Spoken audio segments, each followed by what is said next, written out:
Shpesh herë këta që janë kundër jush realisht thonë që për shembull edhe nëse Sali Berisha e merr pushtetin në Shqipëri dhe bëhet kryeministri i Republikës së Shqipërisë, atë si do t'i rregullojë raportet me Shtetet e Bashkuara të Amerikës? Raportet e mia aktuale me Shtetet e Bashkuara në tërësi janë të mira.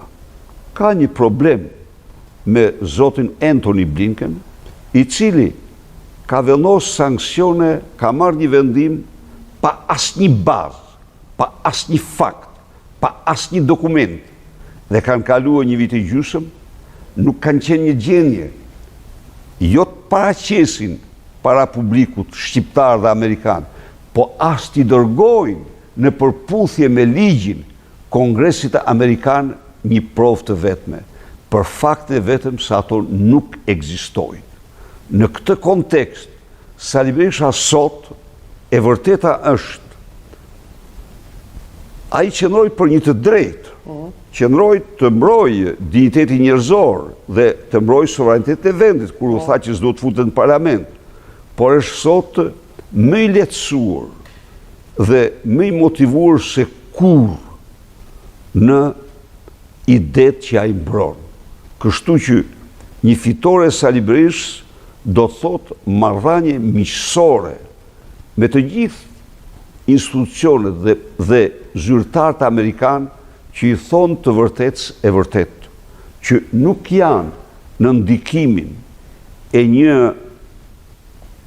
një personi që unë do ta quaja një armik i egër i demokracisë në Shqipëri.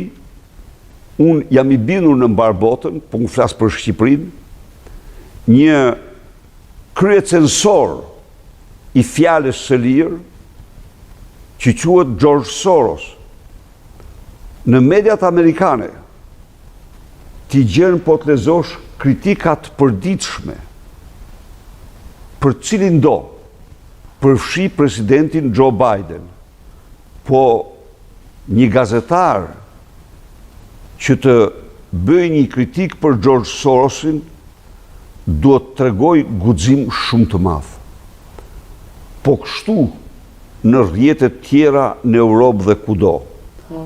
Njëri që ka shpenzuar $18 miliardë për korrupsion në Europë, për të korruptuar politikën në Europë, është një rrezik i madh për demokracinë. Për shqiptarët, në mënyrë specifike, ai është në bashkautor me Beogradin dhe Edi Ramën në projektet e ndarjes dhe shkëmbimit kufive, në projektin e Ballkanit të hapur. Ne themi ky Lavrovi dhe këte, po në çdo takim, në çdo summit, Alexis Soros është si kumbara i summitit. Është e vërtet kjo, gazetarët e kanë. Po shpesh herë Alexis Sorosin e kemi parë edhe te Albin Kurti. Dhe mësohet nuk hyn në agjendën e kurkuj, po unë shpreh konsideratat që kam pastaj se me këta kohët ajo është punë e tij. Po kemi pas shumë të afërt me Alexis Sorosin Albin Kurti. Do thotë kjo që ka ndaj diçka. Unë nuk di se ç'kan, po unë them që kjo është konsiderata ime për te. Ai është mbështetës kryesor i Ballkanit të hapur. Ballkani i hapur është një projekt funde krye anti-shqiptar i mbështetur nga George Soros dhe nga Vladimir Putin dhe Lavrov, projekt që dhe Edi Rama si vasali Vučićit, synon të hapë Ballkanin, këtë zonë, për hegemoninë serbe dhe influencë ruse. Edi Rama është një faktor, se me qenë se po flisja parë për te. Me rrezikshëm anti-shqiptar, ndofta se vetë Vučići, ose sa Vučići. Ju e morët vesh, besoj, se çfarë ndodhi në summitin në Prag. Në fjalën e tij, Aleksandar Vučić në darkën e summitit u thot të pranishme, duke aluduar për udhëheqjen politike të Kosovës, se kam 17 vjetë që bëj çdo përpjekje pa asnjë rezultat me ta. Se këta shqiptarë që janë të këqij në format në formulën e vjetër jugoslave. Kurse me Edi Ramën, i cili ishte aty, merrëm vesh si me qenë vlla binjak siames. Kjo ishte deklarata që bëri në prani të gjithë kryeministrave dhe kryetarëve të shteteve të Europës, ishin 44 vende.